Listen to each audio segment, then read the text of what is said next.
and welcome once again to Uncovering Authenticity with me, Monique Bradley, where I get to dive into amazing stories with amazing people who we work through a whole crazy process of questions to get through to their truth and the amazing life lessons that they have learnt that could just change someone's life. That's what I'm a firm believer about, and that's what I love doing in these podcasts. So enough of my rambling. Today I am here to welcome my partner in crime actually in this whole crazy, wonderful journey, and he's often behind the camera making me look and sound amazing. It is Mr. Peter Ward. Woo!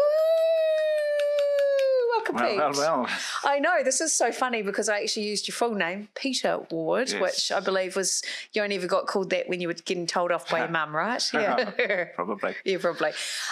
Pete, you are behind, you're the brains behind my magic, to be absolutely honest. And I know you are here today and you are not only doing this recording, so you are my guest, yes, but you're also still changing cameras and doing a million things all at the same time. Yes. Now, I'm going to debunk a myth. A lot of people say that men cannot multitask. Are you a unicorn? Because I have watched you doing this job, and sometimes you have, like, each of your limbs is doing something completely different. How do you do that? I'm going to start there with your beautiful brain. Okay, good place to start. Well, when I was young, yep. At some stage, I remember getting the kindling box, and I had to chop the kindling for the fire, and I'd get the kindling box and turn it upside down, and I'd get two little bits of kindling the exact same size, all nicely chopped up and round and things. So I used to play the drums on the kindling box. So when I was around 8, my parents bought me a drum kit for birthday. I want to say birthday, might have been Christmas, one of those. Anyway, so as you learn to play the drums, you've got to make your bits and pieces. Same with piano as well. You've got to make your bits and pieces do different things at different times. So you've got to be able to keep this one doing this, and your foot doing something else, and then this one doing this. And most people, when they start off, they start playing drums, and it all happens together. Yep, that's the one and only time I've ever tried. The brain goes, I must do this together. That's right. And so you've got to train your brain to completely do them opposite. And the better you get at that, the more different stuff you can do. And so the more time signatures you can have going on in your head, like you can do a thirds over a 4, something like that. So you can have the ride going ding, ding, ding, ding, ding, ding, ding, ding, ding, ding. You can see how that's a third over top of a 4th. Yeah.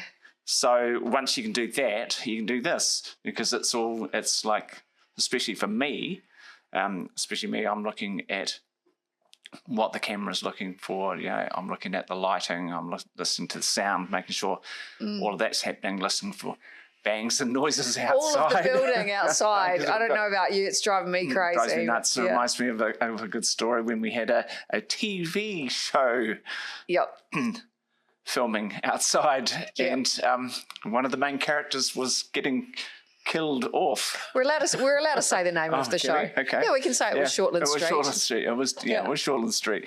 And so one of the main characters was being exited for the cliffhanger for the end of season, and they took 5 hours to die outside our window. I mean, I shouldn't laugh, it's a very sensitive topic, but I know. So in the context of filming, we had the car had to come down the road 17 times because you need the camera from this angle, then the camera from that angle, then the camera inside the car, and then the camera from the side of the car. And then, the person had to walk across the road. No! And then get hit. Yeah. By the way, if you're listening to this and not watching it, come back and watch the video. Because Pete's interpretation of that person is quite beautiful. Yep. Keep going. And then, of course, you need to film the person stepping onto the road from 4 different angles, because that's how it works. This is like behind the scenes of movie making, isn't Absolutely. it? Yeah. And so then the pretend crash, and then they had to shoot the person lying on the ground, And then they had to shoot from behind the person lying on the ground. So obviously there was no cars allowed in the street, and we weren't allowed to look out our window or anything like that. But where I'm going with all of this is when the person's lying there screaming, "Ah!" in the middle of the street, we were filming a podcast. We were. For Diabetes New Zealand. Our wonderful friends at Diabetes New Zealand. Absolutely. And that was all put together by good PR, and we're all sitting here filming this with some amazing guests in the studio, and we've got people screaming, dying outside the window. So here I am actually saying, so tell me, what is it like when you were a rugby player and you were living with, type 1 diabetes, and you have to inject yourself before the game? What is that experience like? And then you hear somebody outside going, "Ah!" Absolutely. It was certainly one of our most memorable moments, wasn't it? Memorable. That's quite hard to say. A memorable moment of our careers in filming podcasts and recording podcasts. Definitely. Now, I just want to say, yes, how hard it is to not be looking at the cameras and not be looking at the screen. Because I get so used to. I'm so used to looking at the screen. Like I sit there and I just stare at what's called the multi-view.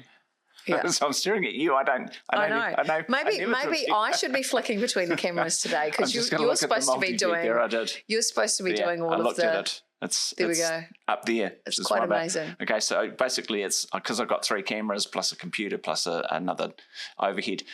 It splits what a multi-view is. It splits them up on the TV, so you can see each little one in its own box, so you can always see them. And then when you switch between them, the main one, if you want, whatever you want the main live one to be, I'll just put that on camera 3. That's Monique's main live one. I'll actually show you it's just a little...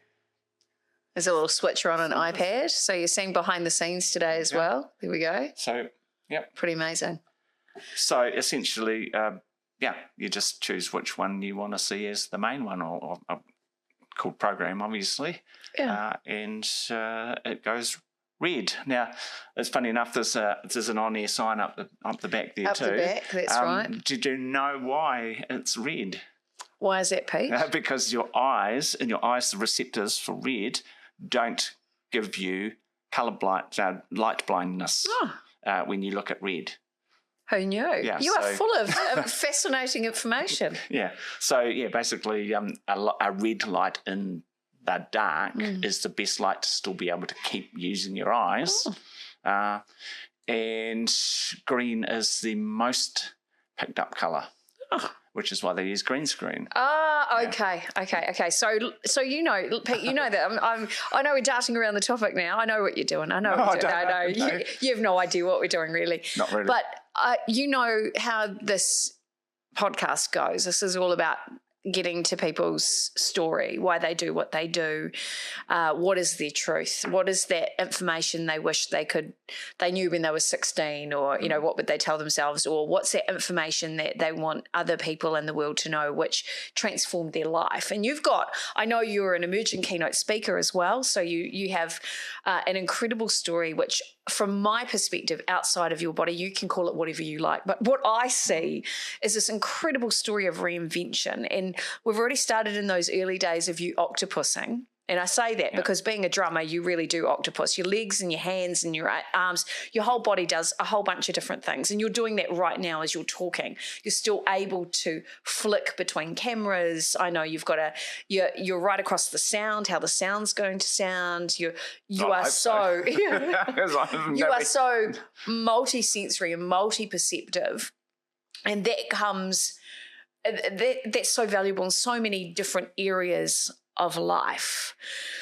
You started out as a really gifted musician, and I believe when your parents brought in a drum teacher for you, and what did that drum teacher say for people who don't know you? What did that drum teacher say? Well, I guess for me, I know there's a term, and it's called autodidactic learner. Mm-hmm.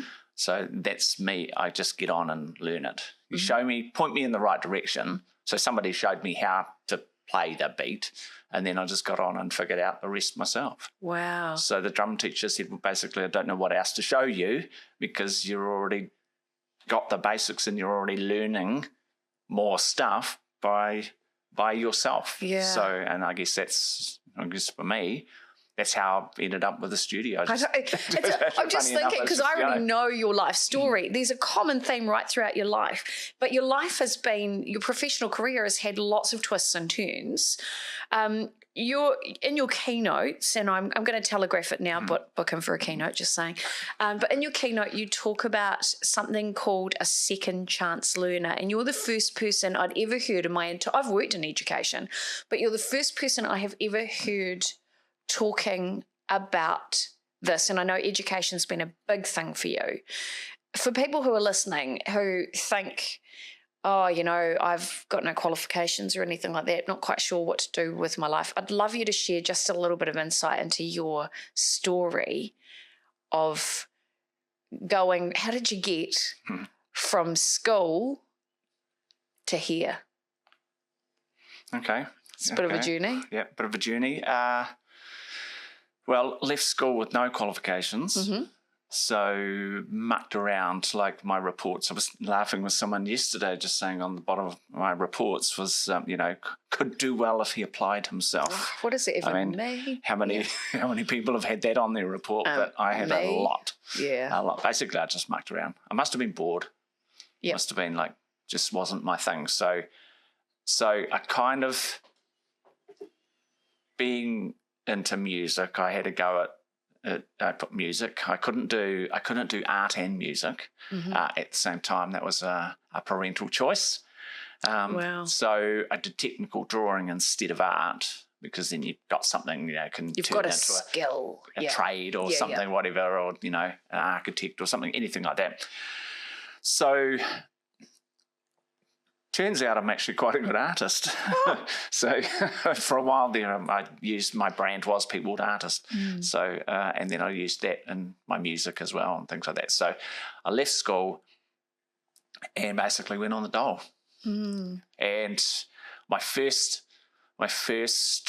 job was working in the forestry on a thing called a PEP scheme. I can't remember what it stands for, but it was put together by whatever working income was called back in those days, to get bums off the dole and doing something. And it was like somebody went, well, we've got a lot of trees around Rangiora, let's do a forestry course. And so I ended up on this forestry course. And then I joined the Territorials just because, and then we went and did all that basic training and things at Wairau. What was that like? Quite enjoyed that.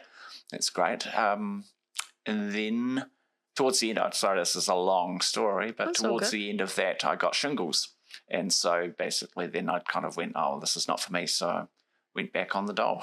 Oh, wow. And bummed around for whatever many years trying to be a musician, Being a drummer, you get together with a group of people and you learn 21 songs and you think, yep, you repeat them 3 times and you get on and you play a gig and then the band breaks up because the guitarist's girlfriend doesn't want him to do it, or every time the keyboard player moves town or whatever, so as a drummer you're sitting there and you've got no one to play with. You can't just bash away on the drums. So I taught myself to play guitar. And then I thought, well, I got to sing, so I taught myself to sing. So I got a couple of pointers from someone showed me some chords, and so then I just did the same thing.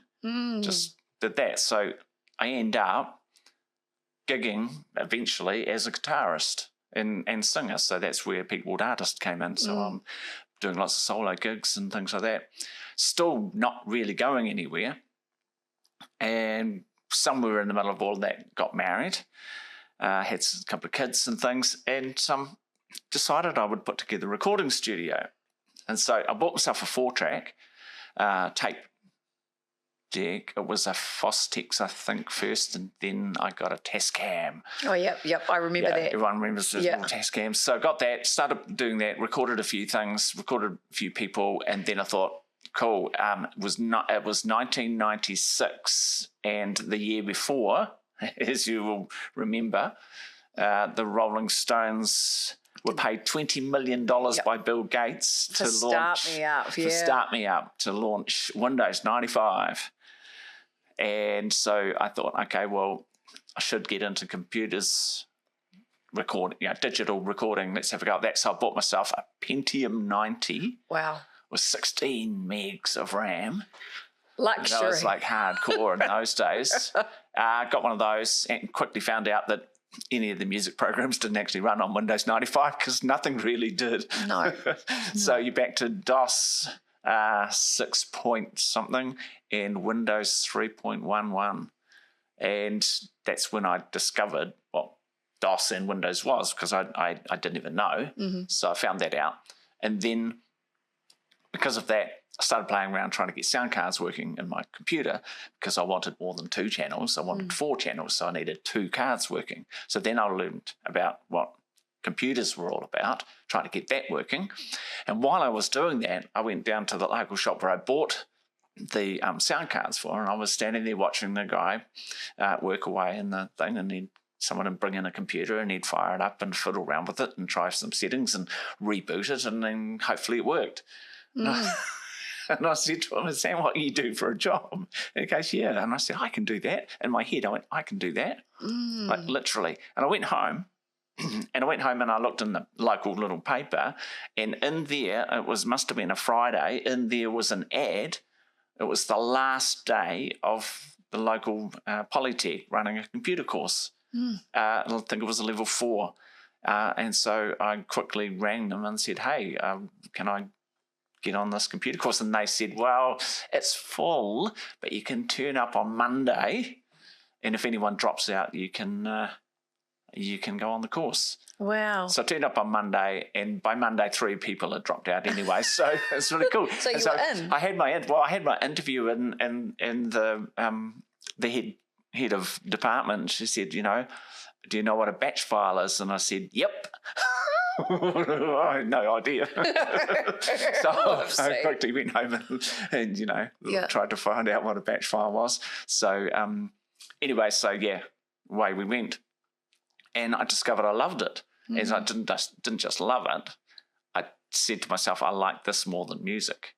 And playing music was just a really big deal. And yet music had been everything for you. Yeah, basically I wanted to be a famous rock and roll star. Yeah. That was my whole entire purpose. So, excuse me, just needed a drink.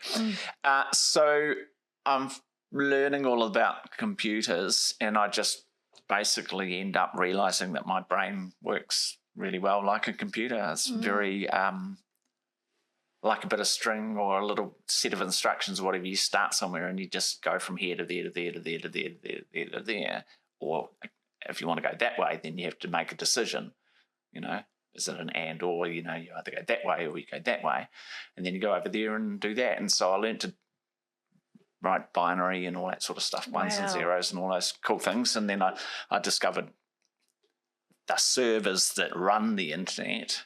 Most of them kind of run on this thing called Unix, or a variant, a free version of it called Linux. So I started getting into that, and then I discovered I loved that even more. So I thought, I want to make this what I do next. So started looking around. So basically, I got through that year, the first year of that. And so you talked about second chance learner. So basically, second chance learner, long story short, sorry about that, is a second chance learner is someone who does leave school with no qualifications and then retrains as an adult. It's quite simple. You just go back and you get a second chance at doing it. Now, interesting, because I just thought of something. So my father left school when he was 12 to go work on the farm. Wow. Yeah. And then he ended up getting a job as a boilerman at Canterbury Timber Products, where they make custom wood. Yep. And he actually went back and retrained. So he was a second chance learner as well. Wow, that's so cool. Yeah, I just realised that. Wow. Yeah, so he went back to night school in those days. So he could get his school certificate, because he needed that to get his boiler ticket. How cool is that? Yeah, that's quite amazing. Yeah, that's really cool. Yeah, I'd forgotten that. And so basically that's what I did, is went back to school, but to Polytech, and got a qualification, and then it's like, cool. So what? Yeah. And you did quite well.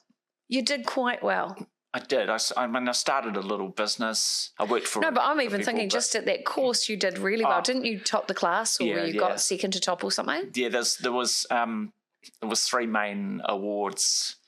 One is the top stream for computer support.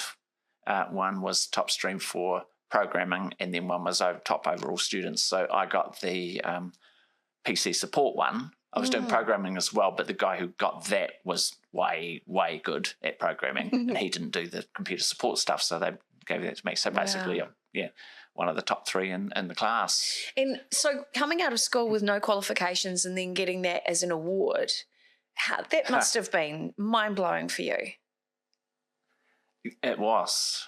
It was the first time in my life that I felt like I'd ever won at doing anything. Oh, it was amazing. There's a mic drop moment there. And there's a real theme, because obviously you and I talk, I mean, we're business partners, but we're life partners as well. So we talk about quite big concepts around success and winning at life. And more recently, that's one of the things we've absolutely been talking about. So to go from having no qualifications to having a huge success must have been just the most incredible mindset changer for you. Was that what it was? Yeah, 100% a mindset changer. Yeah, definitely. Suddenly, I had something that not only could I do that I really liked, it was something I was really good at, and I was better than everybody else had. Yeah. And there is something very, very good for our egos when we are a little bit better. It's the first time in my whole life that it ever happened. So, I mean, even being a drummer, I knew 3 other drummers and they were better than me, you know.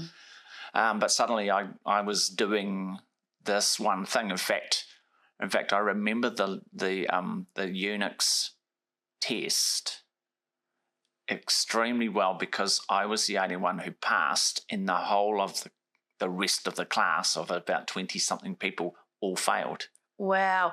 But, wow. Yeah. But I passed with 100%. Are you kidding me? No, I got 100% and everybody else failed. Wow. What sort of crazy freak are you? I've never heard of anybody doing that. I know. It was pretty wild. That's just madness. So this is quite a big transition for you. And then after that, obviously, you went on to set up your own business. Yep. And we all know, business is hard. Business is crazy. You've got this incredible mind that thinks like a computer, which I find so interesting alone because my brain thinks like a mind map. My brain doesn't think in linear sequences like yours does. And I've found understanding your brain just the most entertaining and enlightening experience because I thought everybody's brains think the same way. Yeah, and to meet someone like you and to have these deep level conversations when we talk about how the brains work and things like that has been so incredible. It's been an education for me. Business is hard. How did you jump into setting up your own first business? I know you sort of had been doing some music and music production. You're thinking about setting up a studio, but then you went into this computer business. Tell me about that. What was that like for you?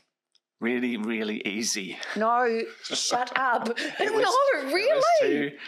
It was just too easy. It's like... What do you mean? Well, basically there was me and one other guy in town, and we... because I ended up working at a primary school, doing that as my first out of education job.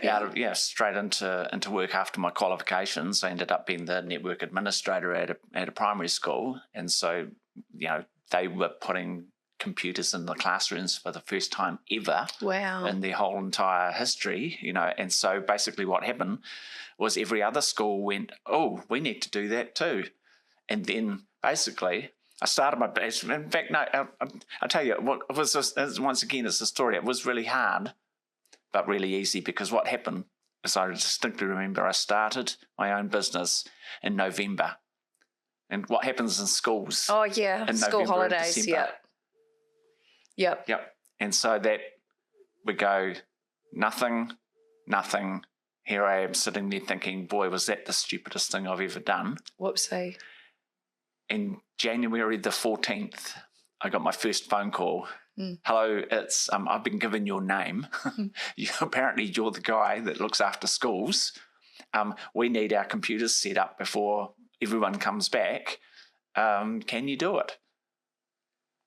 Next phone call. Hi, so-and-so's given me your name. Apparently you're the guy who looks after schools. Can you come and set all our computers up? Because we need them going before we all come back to school in February. The phone just kept ringing.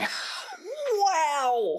And ringing. Wow. How was that for your confidence? Incredible. That was incredible because, like I said, I had nothing, and then bam, suddenly everything. In fact, I was too busy, So incredible. So suddenly I'm making money, and I'm quoting things I've never done before, like $50 an hour. Wow. That must have been incredible. Amazing. And then I put it up to $75 an hour for walking into some office and rebooting their server and making their stuff suddenly magically work again. Wow. And charging them $75 an hour. Wow. And so what time was this? Was this early 2000s? Yeah. Yep, it was. Early 2000s. Yep. Great. Early 2000s. Still doing that. So basically I was still doing the Linux thing as well. So I was taking care of all of the desktop computers and stuff. Not Windows servers. I didn't go down there. I went into Linux. So I went around all of the schools and I stuck a Linux server in as many schools as I could. And so that was great. Went into cahoots with the local computer supplying, company. So we got, obviously all the computers came from them. And I installed them. Amazing. So it was just a win-win all over the place. Couldn't go wrong. And then so there was only me and another guy in town. He had 2/3 of all of the schools in the whole of that whole area, and I had the other third. And it was and then we worked together when we had a really big job. So it was like brilliant. And they were all supplied cleverly. It was all supplied by one supplier. So we're all the three of us all just work together. It was That's incredible. Yeah, so simple. And so from there, my understanding is you were kind of headhunted, weren't you? Because you had a bit of a good reputation. I was going to say a reputation, but that can sound bad. But you had a bit of a reputation around town as being that guy who gets stuff done, who creates and delivers on solutions, even if it's never been done before. There's a bit of a repeat history there throughout your life. So you were headhunted. Tell me about that. Well, and by the way, well done with swapping all the cameras. I can't believe you're still talking and flicking between them. I'm just making sure that my sound is going through as well as yours, because I could see yours, but making sure is mine, because I can't see it when I'm looking at you. Yeah. Well, basically, now why I brought up the three of us is because the guy, Jay, who was the supplier, ended up moving across to Te Wānanga o Aotearoa as the Chief Information Officer, CIO. Right. Yep. And he was having a conversation with the CEO, and the CEO, and they were at a computer graduation. And by then there was something or somewhere around, might have been, I know eventually we ended up with 65,000 students at the Wānanga, but it might have been a little bit less than that, might have been 20 or 30,000. And he was in a meeting at the graduation, and there was 14 people graduating. And the CEO, Dr. Rongo Weteri, turned around to Jay and said, "You're a computer man, aren't you? How come I've only got 14 people graduating? Make me a computer course. I want thousands of people." Wow. And so he went, "Okay, all right." And so then he jumped in the car, drove back to Rotorua, where we were at that time, and grabbed Paul and me. Yeah. So here's the story. So he said, "Right, I need a computer course, and I need it right now. So make a decision. What are you going to do?" And so I went, "Okay, cool. Well, I can do that." So I quoted up the job and he said, I need this, I need that, I need be on call. We're going to start with 8 sites. We're going to roll it out, and I need, if the printer jams, I need you on call. So you get in your car and drive to wherever and fix the printer, that kind of thing. So I quoted it all up, and I didn't charge a big hourly rate. I gave them a discounted hourly rate and whatnot. But essentially, to do what he wanted to do was going to be $1 million. Yeah, fair. So because you needed 4 techs, because it was in Tauranga, Rotorua, Kadikadi, and somewhere else I can't remember. Might have been Taupo. So how do you?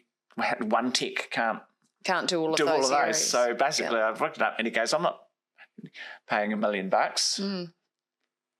And wasn't quite as polite as he said. I was going to say, I'm sure there were a few swears there, a little bit of colourful language. I'm not paying $1 million, and in that moment of madness, I said, "Well, employ me to do it for you then."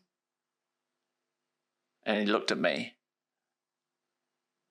He said, "Right, I'll pick you up in the morning at 7:00. So in the morning at 7:00, I jump in his car and we drive off to head office. Wow. And on the way, he says to me, "Write your job description. Tell me what you're going to do for me. Because if you don't know what you're doing for me, you can get out of the car right now." Gotta love a straight shooter. So I wrote a job description. I had about 9 points of what I was going to do. I was going to sort this course out, whatever that meant. I was going to provide technical support to the students, to the tutors, et cetera, et cetera. We're going to roll it out over these 8 sites as a test pilot, things like that. So by the time I finished that, we got to head office, walked in, through HR, said, "This is my person. He's working for me. Here's his salary. Give him a phone. Oh, no, here's his phone number. Just put that on the bill," and away we went. Wow. So then he went and saw Paul, and he said to Paul, "I need a course written. I'm going to use these guys, LearnKey, who have already got a course, but it's an American course, and I need it chopped up for the NZQA qualifications." So that was Paul's job, to chop up their qualifications to match from all the stuff from LearnKey, and my job was the computer support side of it for the students. And so basically, and the sites. When you're talking about sites, you basically developed learning centres, right? Yes. In association with local schools. Yep. And my understanding from what you've told me is that you would build computer suites. So in schools where there were no computers, you and the Wānanga would put computers into those schools. It must have been just incredible. Yeah, it was. So coming back around to the second chance learner, basically now my whole job was to help enable second chance learning for a whole new bunch of adults. Wow. Who were in the same situation as me with no qualifications, going nowhere, potentially in life, various different situations, some towns with high unemployment, all sorts of social issues going on. And the Wānanga rolls into town and says, "We're coming to your local school." So we paid the school to use the computer suites, because guess why? Because the computer suites are sitting there at night with nobody in them. Wow. So you go, why reinvent the wheel? Why put a whole lot of computers in somewhere? Why not just use some that are there? Or if there aren't any there, we'll put some in. Wow, that would have been incredible for the schools. It was incredible. So one particular school, so basically we did this program, we rolled it out, we started with the pilot, and then as we were rolling it out, we ended up with 47 sites right across the North Island. That is insane. And I believe we trained as second chance learners over 12,500 students. That's just incredible. Yeah. That's mind-blowing. Yeah, that's really cool. So in one school, for example, we did put a suite of computers in, and they only had one computer in the library with a modem. So we put in some wireless internet for them as well, and put 20 computers in there. So we had the daughter, or the girl at the school learning, the student, her mother was on the course, and her grandfather was on the course. That's crazy. That's just incredible. So, yeah, it was quite amazing. So we literally changed communities and changed people's lives through education. That's just remarkable. And you ended up doing things like building an internet service provider. And you built that to enable areas that didn't have internet access to finally have internet access.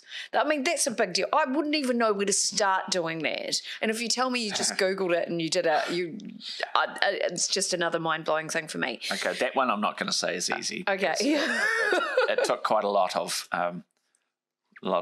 everything. So, basically what happened is we looked at the schools and we went, that bit's working. Yep.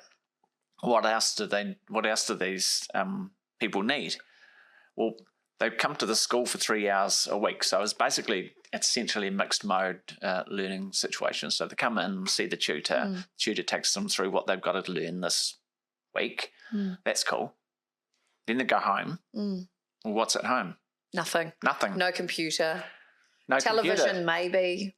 Yeah. But they can't use it for learning. Well, Not really. So we redid the budgets and we went, we can get a computer into these people's homes. Wow. So we got 5,000 computers. Yeah. And we put them into people's homes. And so that must have been incredible for the learning. And it was the first of its kind for people to be learning remotely. Yes. And as essentially self-directed learning at home. So it's essentially a virtual learning centre. In fact, it was called the VLC. So virtual learning centre.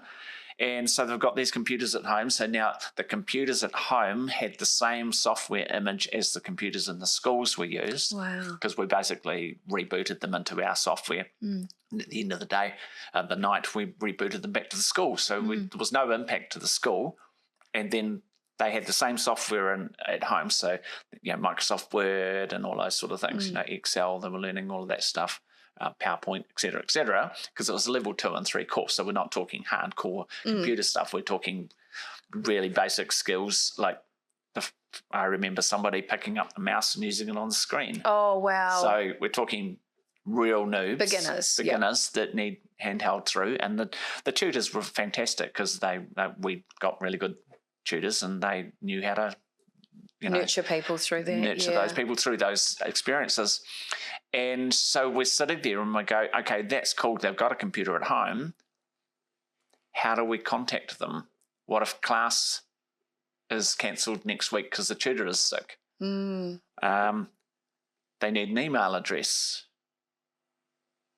And they need to be able to check that email somehow. Yeah.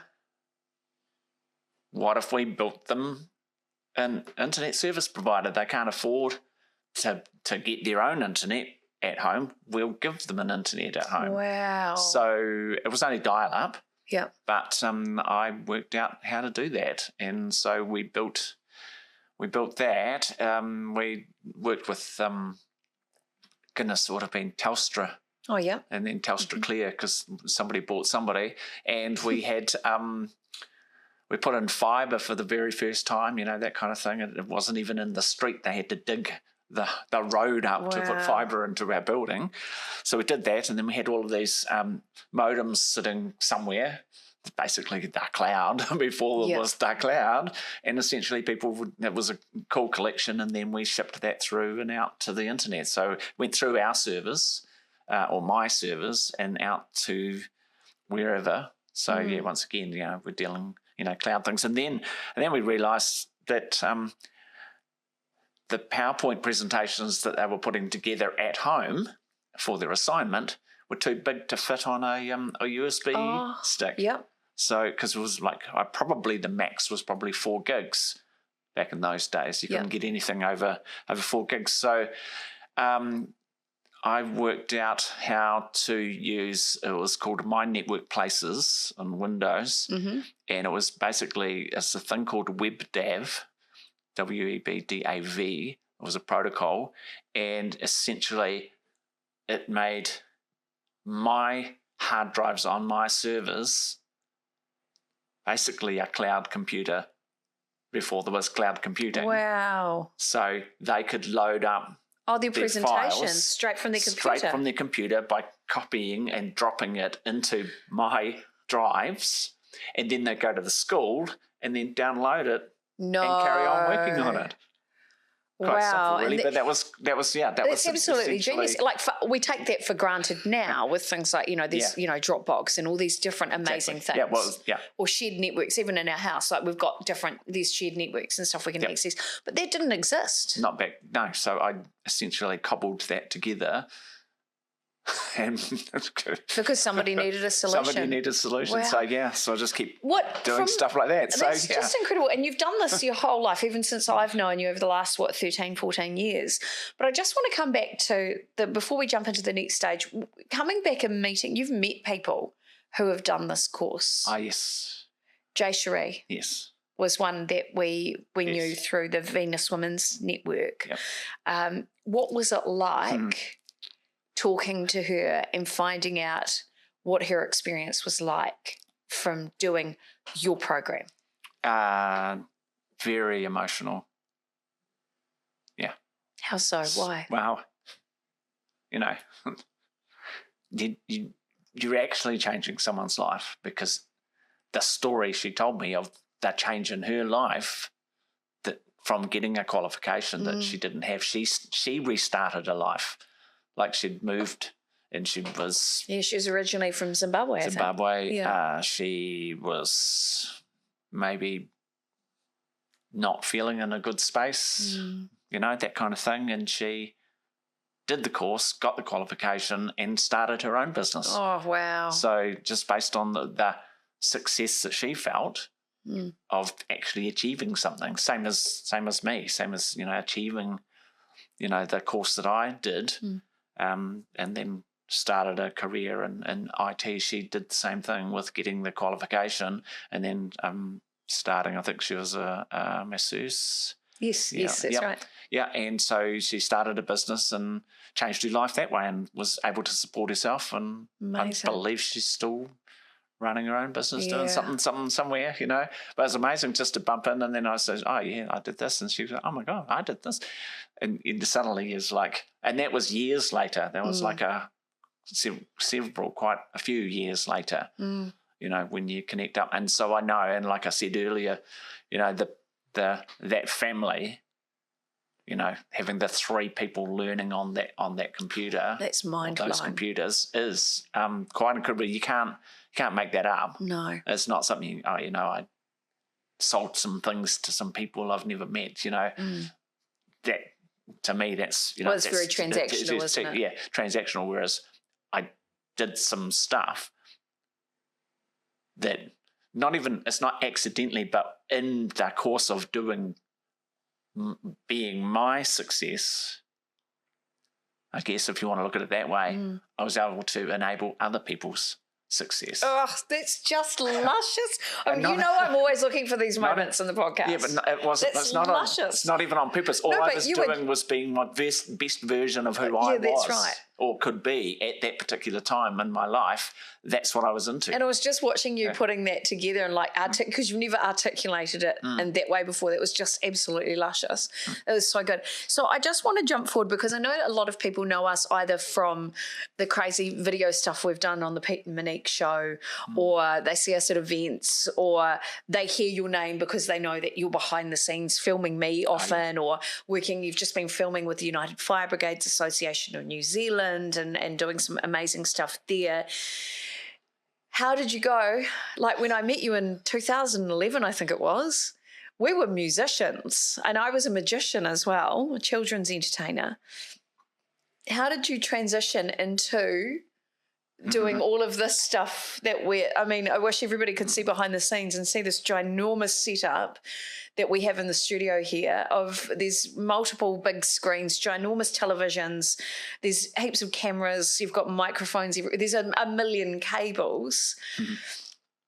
Tell us about that, because going from being a musician to retraining yourself as a broadcaster, because that's effectively what you are. Yep.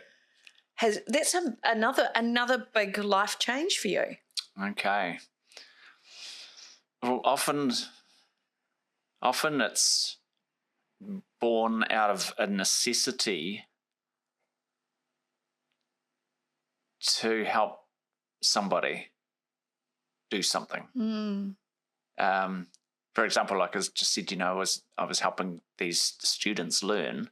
So to do that effectively, I had to learn more than they knew, because you can't expect them to put a computer course together to teach themselves computers. Of course. So somebody's got to be the person who does it. So what happened is that somebody... Blaming me for this, I know. Yeah. Enjoyed her time on TV so much. Yeah. And came home when that had finished. You'd done just over a year, I believe, just over 12 working months. Working on the TV shopping channel. TV shopping channel, Yes Shop. So if anyone's seen her face and gone, or heard her voice and gone, she's very familiar, if you've ever watched TV shopping. Then perhaps you probably bought something with the Ginsu knives. Maybe. You're welcome. Yep. So what happened was basically you came and that job finished, and we were like, okay, well, what do we want to do next anyway? And at that stage, we'd had a digital agency and done quite well. Yeah. And that happened because people said, you guys are really good at promoting yourselves. Can you do it for us? And we went, oh, yeah. It was just, again, one of those weird random moments. Absolutely. That happens. Yeah, absolutely. And so I was like, I basically said that you're really good at it and you obviously enjoy it, so maybe we should carry on doing it even though you're not on TV. I predict that the internet is going to be the way that we watch TV in the future. And this was, what, 2015, 16? 16, I think. Yeah. Yeah, 2016. So I said basically, it was before Netflix, wasn't it? Yeah. Well before Netflix. Yeah, well before Netflix. I predict everyone's going to be watching TV through their phones. Yep. So let's start an internet-based TV station or TV channel. I don't even know what to call it. And you said to me, well, do you know how to do that? And I went, no. I still remember that like it was yesterday. No, I don't. Yeah. But it's all ones and zeros, and I know ones and zeros. That's it. If anybody can jimmy it together, I you can. So I just started researching what broadcast was all about and discovered, obviously, you have a switcher, which is what I'm doing. If you're watching switching between all the cameras, so you're seeing the end result of Pete using the iPad to switch between multiple cameras and stuff. There on the desk is a switcher, which I'm switching. First one I bought was very expensive at the time and very loud fan on it. So you used to have to stick it in a box in a box in the corner. Learned about cameras, got some wrong cameras, got one right camera, did better things, learned how to use them, and eventually launched, our own online stuff, which is where you mentioned Pete and Monique show called Friday. That was fun. It was fun. We just decided that we had no mates. So on a Friday night, we're just going to live stream ourselves. Yeah. Having a couple of glasses of wine. This is well before anyone else was doing this. It was kind of like Wayne's World. It was. And we just basically... It was a podcast, really. Yeah, a video podcast live, obviously live. And I want to say unfiltered, but not really, because we were pretty... We had branding guidelines. We still had branding guidelines. That's right. We still, we drunk on camera. We were happy to have a wine. Wine and chippies was like that. Chippies. Yeah, bring wine and chippies. It was our tagline. And we had lots of people like logging on, commenting. Yeah. And we'd just talk back to them. Yeah, we would. I remember 2 hours. one night we were broadcasting and somebody messaged, and they were from Chile, and they said, "I'm not sure what I'm watching." I still remember that.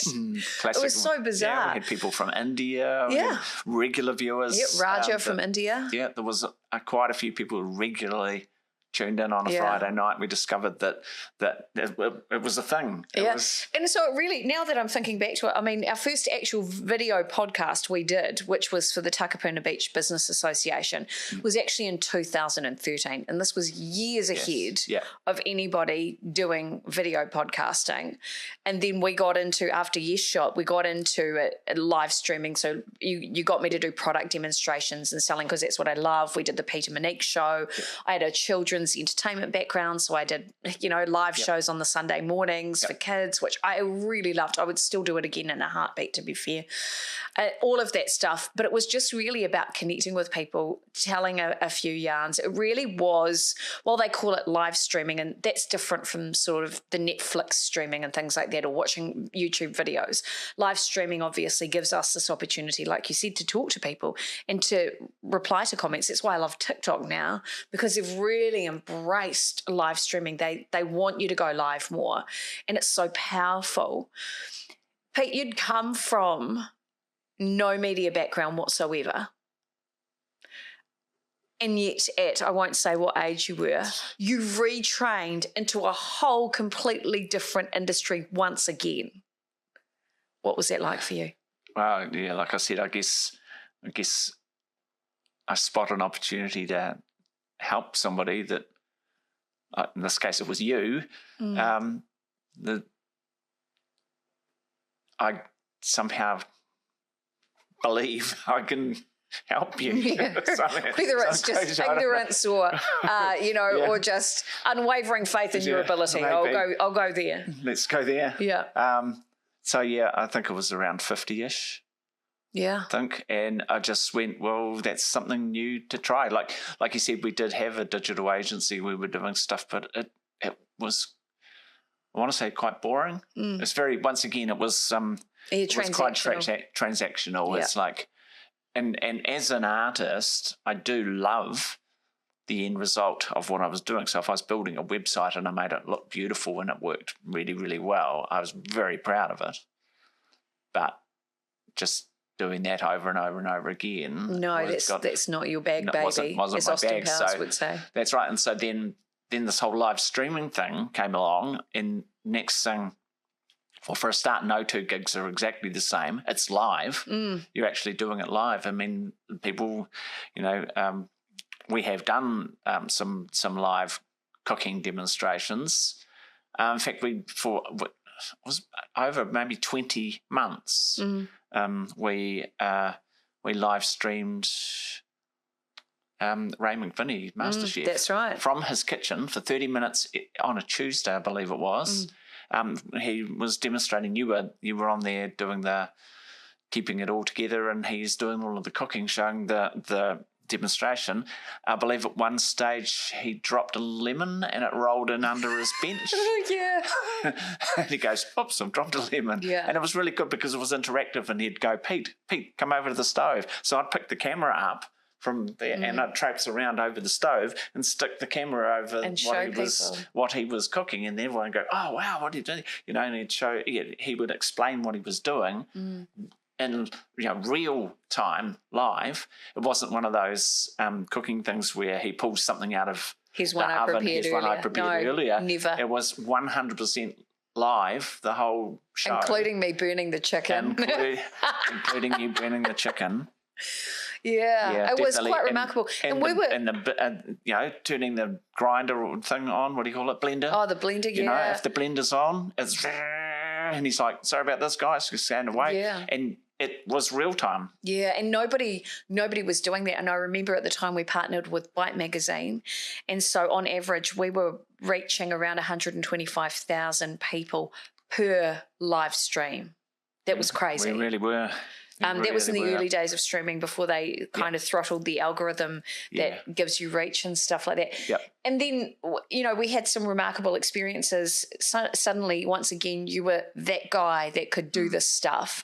And we found ourselves working with DeLonghi and Kenwood, and then, of course, Dilmah Tea, where we had that remarkable reach of 1 million people in 24 hours with that live stream for the Dilmah celebration of Ceylon tea, I believe it was. 150 years. 150 years. Ceylon tea being planted. And there was a cup of tea at 5 o'clock. High tea. High tea at 5 o'clock, going around the world in time zones. New Zealand was first. So at 5 o'clock, we cranked up our live stream, and we had Sir Graham Henry there, Ray was there, Brett McGregor was there. Oh, yeah, that's right. Quite a few cricketers. Few bits of, people at Eden Park, up in the stand, one of the rooms. Obviously tea was served and nibbles and all of that sort of high tea stuff. And so basically our stream was first, and then what we saw happen was as the day went on, the next, obviously 3 hours later it hit Australia, and everyone in Australia started watching our live stream to see what New Zealand had done. And then obviously as it moved across Australia, you'd see all of these people tuning in to watch it again. We weren't live anymore. We'd done it. It was like an hour. I think we'd done an hour. And then as it moved around, next thing, everyone from Perth, you could see all of these, Perth people watching, and then next thing up in the Philippines, and the next one, and in Vietnam, and just it kept on going. India, obviously, India was massive. There was, and Sri Lanka and everything, and so is that 11 hours later, I guess, something like that. So even after midnight, our stream is reaching hundreds of thousands of people when getting the views, and then as it went around, and we woke up in the morning and it had been right around the world, and we were the only ones that had done a live stream of the high tea. But we'd reached 1 million people. That still blows Just my incredible. mind. I know there's, some videos you see on TikTok and they've got 2.3 million, and that's not from a live stream though. It's from, usually heavily edited, beautiful looking content. So we took a real risk, I think, with that, because again, when you're live, you never know what's going to happen. You never know, somebody could swear. Yep. It's not ideal, and we have had a couple of contentious situations over the years, mostly really, really good. But there's a real risk, but there's also a real exhilaration around going live, and that leads me into also, producing. It didn't just stop there. I got that opportunity to pitch to do a collab with television, with Sky Channel 83 Face TV, and being able to broadcast not just on social channels but also on a television channel for harness racing. Yes.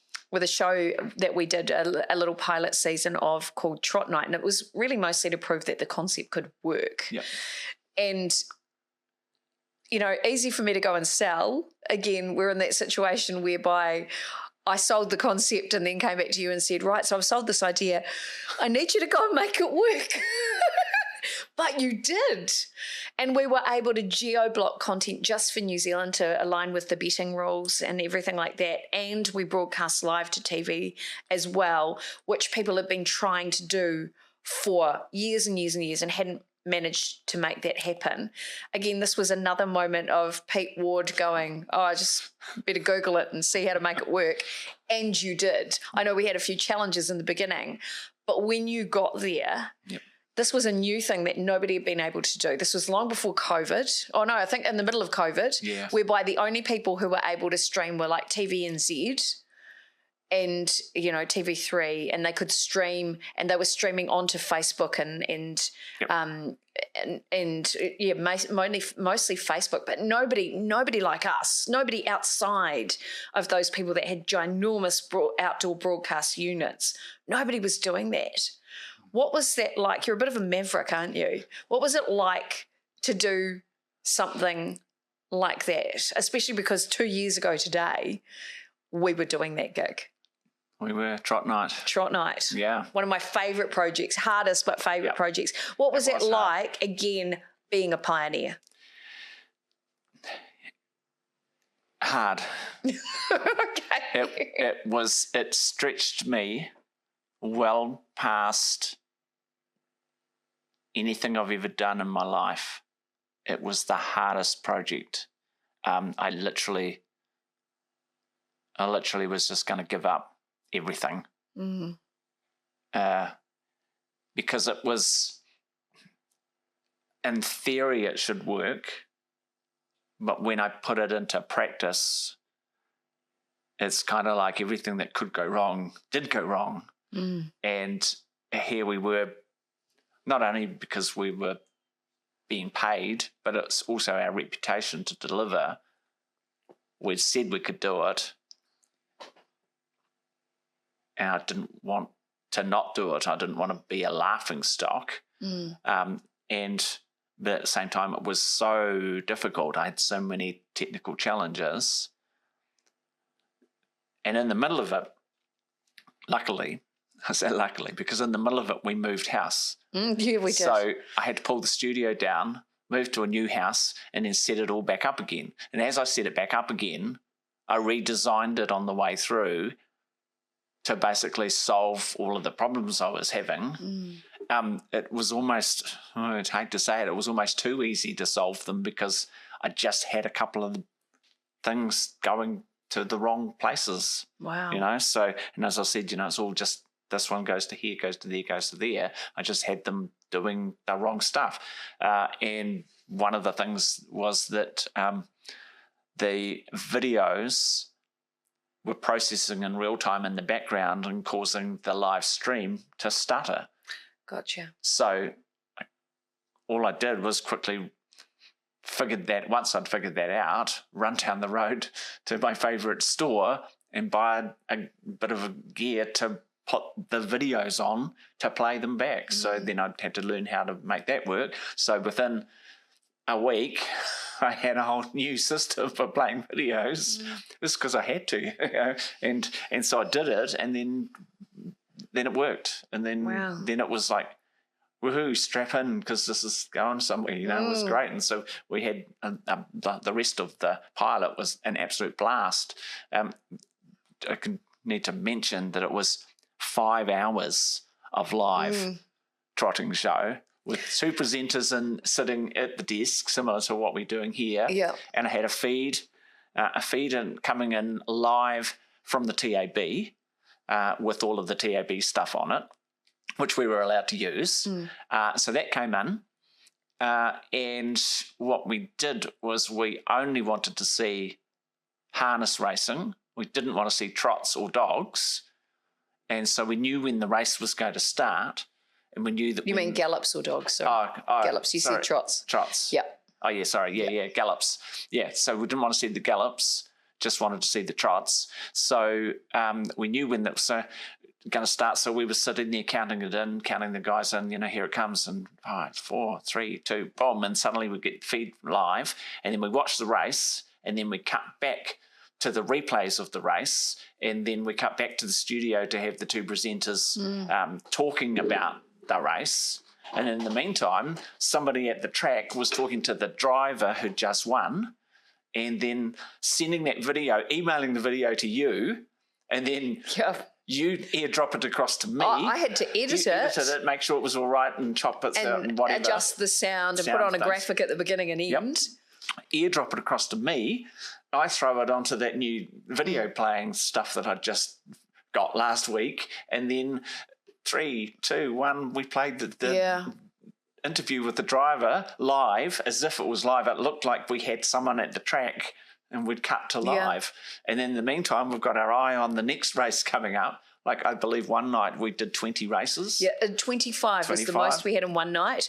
We would which meant I had to pre-edit 25 history races. And each history race had the top 4 tipped horses for the night. So I had to do all that research. And then we also had commercials embedded into it, which we pre-shot as well. We voiced them over. And produce those. That's a lot of content. It was. And that's a lot of 5 hours. And then our 2 presenters, Karen and Jace, have to give them a big shout out because they are amazing. They were keeping it together for the punters, for the viewers. Absolutely. While we were behind the scenes. You were octopusing again. And then I was running around making sure the talent was okay, making sure the people on the ground were okay. So I was kind of directing, kind of floor managing and making sure that there was enough food and drink for everyone. It was mad. It was madness and just so beautiful. It was a beautiful machine.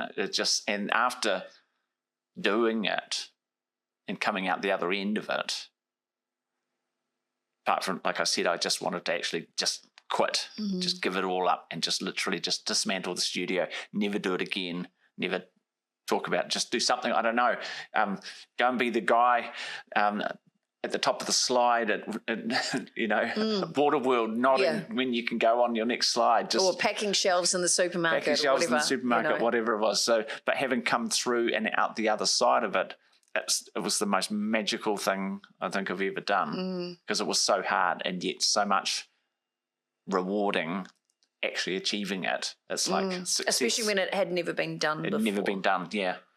So now you're a specialist, and I hear you talk about the fact that you specialise in helping people get themselves out there, which is what you've done for me. I mean, a lot of people probably don't know, but through the projects that we've worked on together and with our clients, we've reached over 200 million people. That's a pretty big deal. Yeah. And you've been the glue holding that together. Yeah. I couldn't do that without you. You are specialising now in helping people with their podcasts and what it takes to get started, coaching them through that process.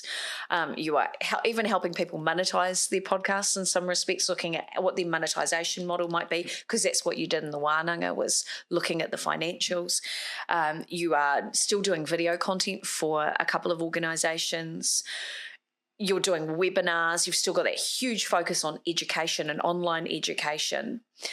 And would you say that you're here now because you have, in so many experiences in your life, stretched well beyond, you took a risk on yourself and stretched well beyond what was even possible to come up with something new or something different that had never been done, or to serve your clients, or because you like the challenge? I know that's a very long-winded question, but my point is, why? I was going to say, why did you do that? That certainly wasn't a question. But there was eventually. What's driven you to do that and to get to where you are now as a social broadcaster? That's effectively the term, one of the terms you've given yourself. Yeah. What drives you to do that? My little tagline is, I help take your business virtual. Yep. So in whatever way that means, through obviously ones and zeros, but it could be online learning, so virtual education, it could be virtual broadcast like this, or it could be, the business model of taking your knowledge, trying to sell it. The best way to leverage yourself is to do online education, online training, that kind of thing. That's all still, learning in a virtual way. And COVID surely taught us a lesson or two that you need some kind of virtual add-on to your business if you're going to survive. Because, even if it was just having an app to take coffee orders, suddenly that was really important, because you can't have 100 people turn up to your cafe and, as they normally did, and order your coffees. So suddenly people scrambled. I know there was a big bit of drama here and there with delivery type businesses that sprung up overnight and then didn't pay their drivers, stuff like that. But suddenly you had to go virtual. So that's what I'm saying, is that everything I've done, I guess, has all been based around that virtual stuff. But why? I don't know, really. I don't. You're asking an interesting question, and I appreciate your question. You sound like a beauty pageant contestant. I'm not sure I have an answer of why. I keep falling into it. It just doesn't seem to go away. I don't know. Helping people just doesn't seem to go away. I can't help but fall into that gap of going, well, I guess I could help you. I think I can help you. Let's give it a go and see if I can help you. Because I don't know if that's crazy. That's a perfect answer. I don't know why. I haven't really thought about why. Is that why I'm doing it? Is it because I just can't stop myself helping people? Is it madness? Is it madness? I mean, that's what I'm saying. I'm trying to think about you, and you came home and went, I think it's necessity. I tell you what it is. Basically, it's like being a shark. And as far as I understand, sharks can't stop swimming because they'll drown. Yep. So I guess that makes a lot of sense. Maybe I'm Dory. Just keep swimming. Just keep swimming. Keep swimming. So cute. I just got to keep swimming, and maybe I am Dory. I don't even know why. Don't even know why I was doing. I just look, jellyfish. Perfect. Look, yeah, maybe you a shark. Maybe you are. Maybe I am. Now you have a T-shirt with your motto on it, and I'd love for you to, as we wind up now, I'd love for you to share that, because it really is the anthem of your whole profession. I believe of your whole professional journey. In your own time, Pete. Little fly just buzzing around my face. Yeah. Never let who you are today define who you can become tomorrow. So good.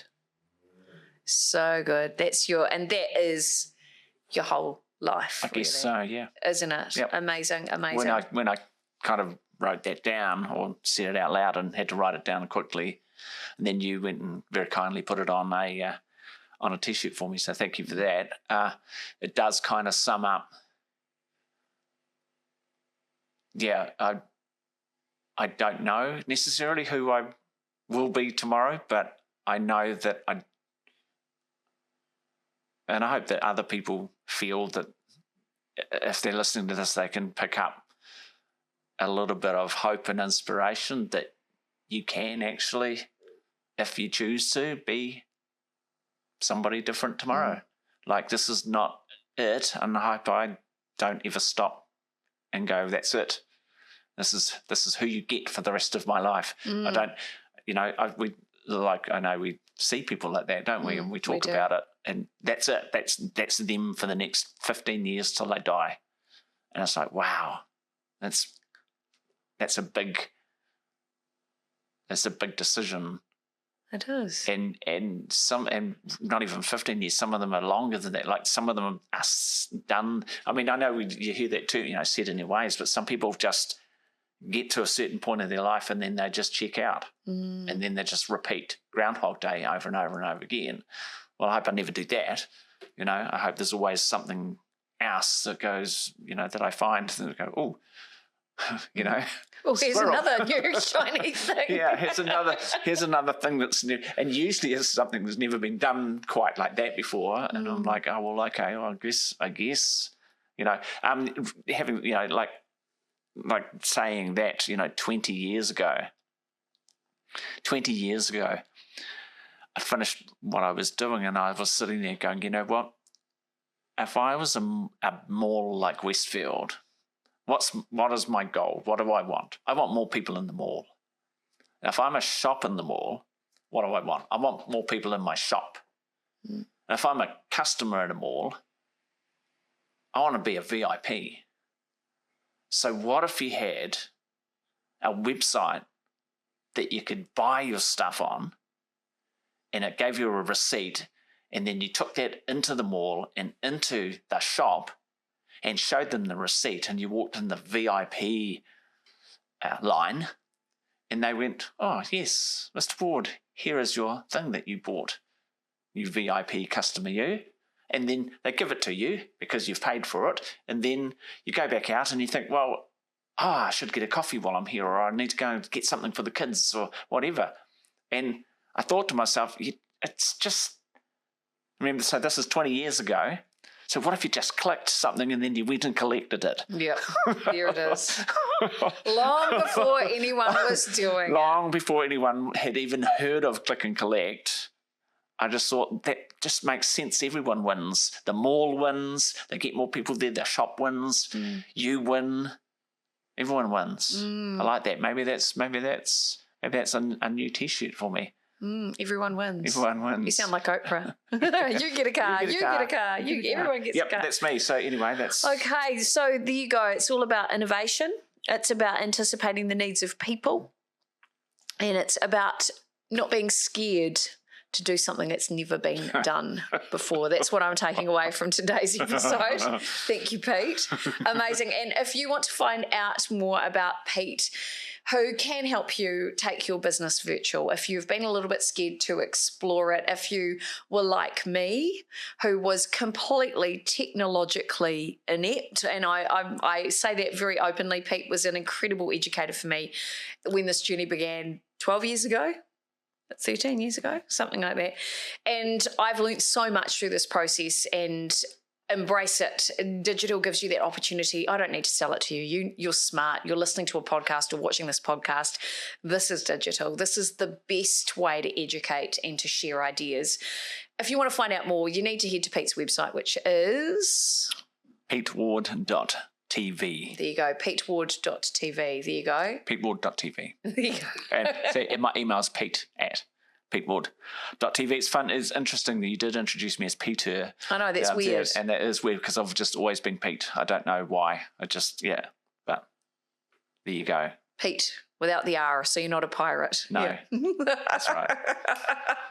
But yeah, Pete, thank you so much for coming into your own studio. I'm so used to saying coming into the studio today. From that chair to the other chair. And I think it's so important, especially because you're often, like I say, behind the scenes. I talk about you in social media or you occasionally we see you on camera, but for people to hear about the mad brilliance behind what this all is. Thank you for sharing your stories. They were amazing. I learned even more about you today than I already knew, which is amazing. And I hope our viewers can take away those moments of brilliance from the chat today as well. Thank you so much. Thank you. Woo!